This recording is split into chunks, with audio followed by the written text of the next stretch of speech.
want to.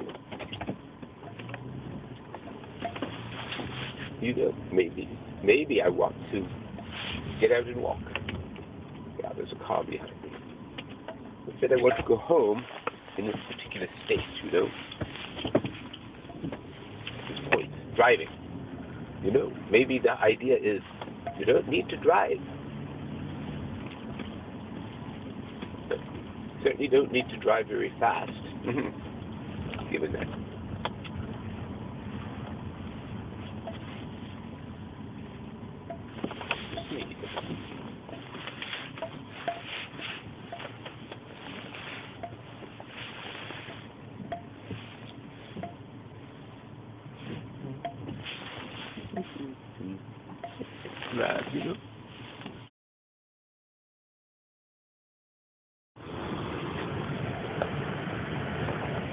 What is being effective in this world as it is now, and in this world as it will be in the next moment, in the moment after that, in the moment after that?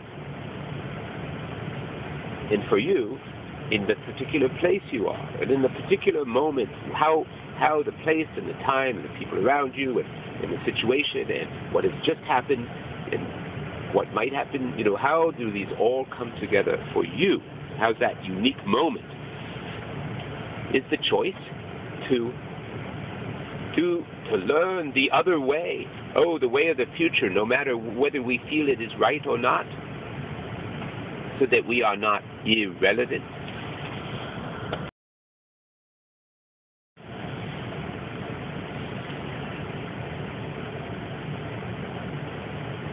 If we believe that spending hours a day telling 300 people about where you were, about who's the latest idol, who's the dummy, who's the blah, what's cool, all the nifty little places we can go, which actually of all the things that have been I listed, I think that's a very nice.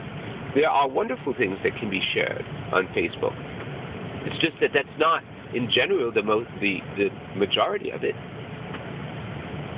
And I'm sure people have some very good conversations. I'm sure that it really works for certain people of now I realize I'm referring to older people, and I don't know what the age delineation is, but certainly somebody who's my age, 55, I believe somebody who's 45 is in pretty much the same boat. 35 probably too, I think, but I'm not sure. That's where it gets a lot fuzzier. But somewhere there's a different boat. And the question is, are we all going to try to grab onto that boat? Grab onto the side and climb in? Is that a boat that is really going to save us through in the ocean of I'm about to use a George Bushism. Well, what the hell? I'll throw caution to the wind. An ocean of evil.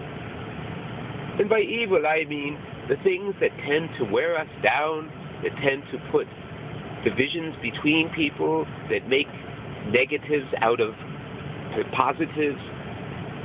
I think there's a lot of that now. I think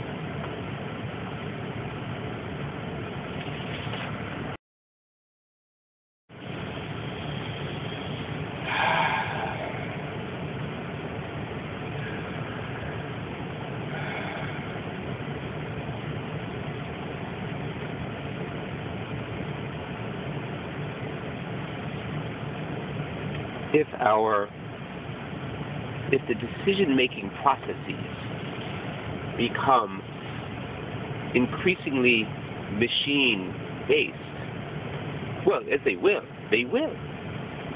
The question is, will we be maintaining our power, our ability to do those kinds of decisions that truly are human?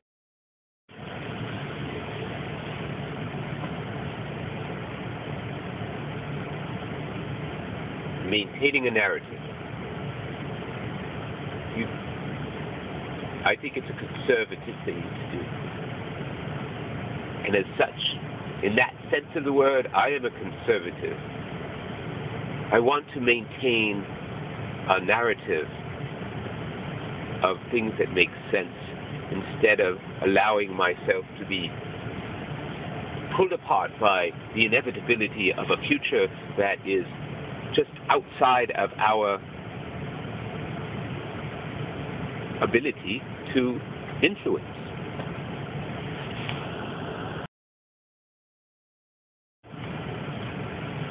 If being a conservative is holding on to the values that you truly believe should be conserved, I am a conservative.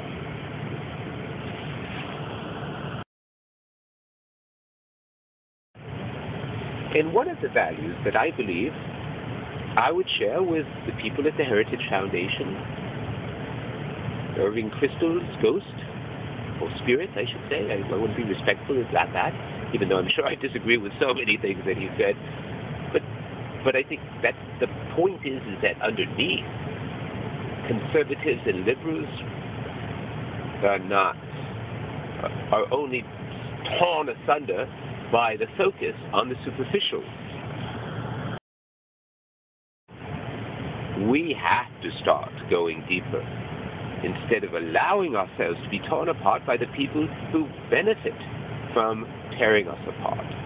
We need to understand that those guys that wind up shooting somebody for a political reason, we need to recognize that they have concerns and values that actually are similar to ours. They perhaps need some help in structuring those so that they can understand how their values fit into the way the world really works, instead of their kind of bizarre ideas that are so happily exploited by people who feel that they benefit from the spread and the growth of hate.